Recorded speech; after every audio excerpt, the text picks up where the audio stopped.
Hello everyone, welcome back to my channel Life with Misha. So in today's video I'm going to clean all my makeup brushes and beauty sponge, so because they are definitely overdue for a deep clean. So let's get started.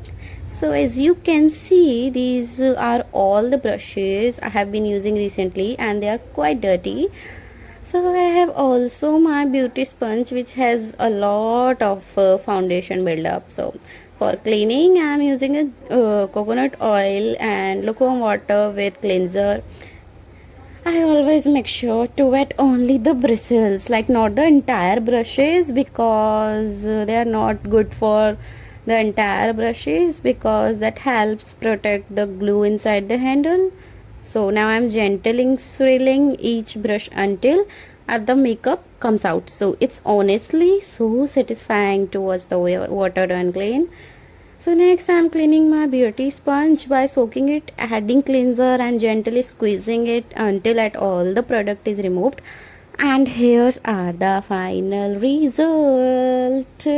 My brushes look so much cleaner, softer and ready to use again. Clean makeup tools not only help your makeup apply better but also help keep your skin cleaner.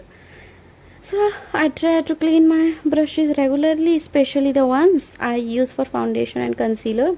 So I hope you enjoyed today's video and found it helpful. So if you did, don't forget to like the video, subscribe to my YouTube channel and let me know in the comments how often you clean your makeup brushes. So thank you so much for watching and I'll see you in the next video. Bye bye. Love you all.